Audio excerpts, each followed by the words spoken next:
deegaanada hoos yimaada gobolka Hawde cunaqabad masaajidka iyo baargo ayaa si isku mid ah uga dareen celiyay kulan dhawaan uu la qaatay musharaxa xisbiga kulmiye qaar ka mid ah dadka deegaankaasi isla markaana aan waxba laga socodsiinin kulankaasi dadka deegaanka ku nool oo ka dhacay guri ku yaala magaalada Hargeysa waa sida hadalka ay u dhigeen dadweynahan ku dhaqan deegaankaasi ayaa cadeeyay mowqifkooda kuna cadeeyay inay taageersan yihiin xisbiga mucaaradka ee wadani iyagoo ka hadlayana waxa hadaladoodii ka mid ah بسم الله الرحمن الرحيم كلي مقعي وعمر جامع يوسف وحنا هيا فينك حسبيga wadani gobolka Hawd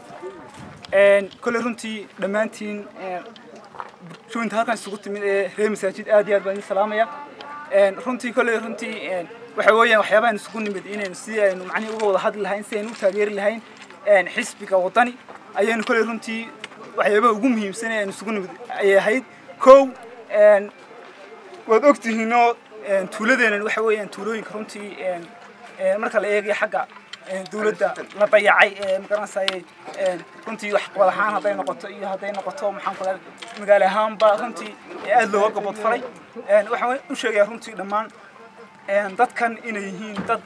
boqolkiiba boqol taageersan xisbiga wadani محمود عبد الله جامع oo tuul deegaanka tuulada masaajidka gobolka Hawd waxaan salaamayaa xisbiga noolmid ee wadani salaan sharaf leh in madax waday xisbiga hogaaminaya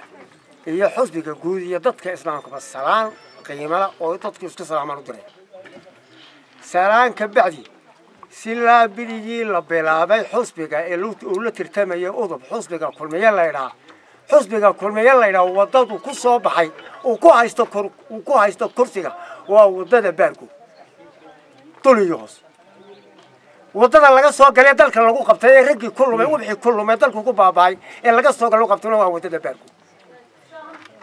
haday taataay u dhacday xuquuqdii uu lahaa dib looguma arag looguma jeesan markii laga muraadsaday uu baa laga qabsaday nin aan xaafada u dhashado muraadkiisa markuu helay asariir iska seexday iyo ku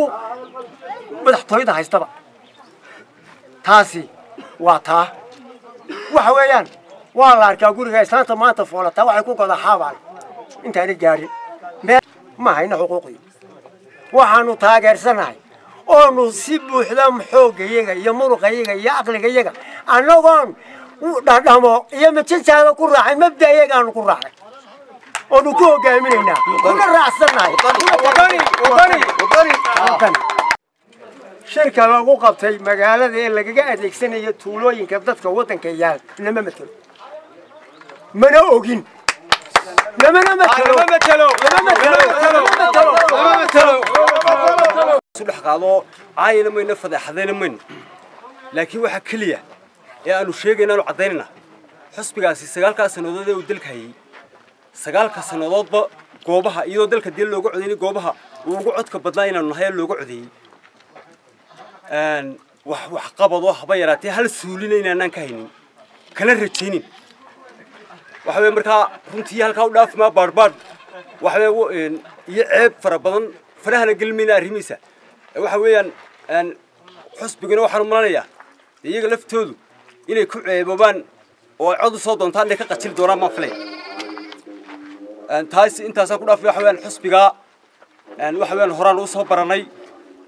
anagoon ceeb kale iyo ay kale toona u geysanayn horaan u soo baranay intaas sanadood buu xukuumadda noo hayay waan ku qasaarnay baa la oran karaa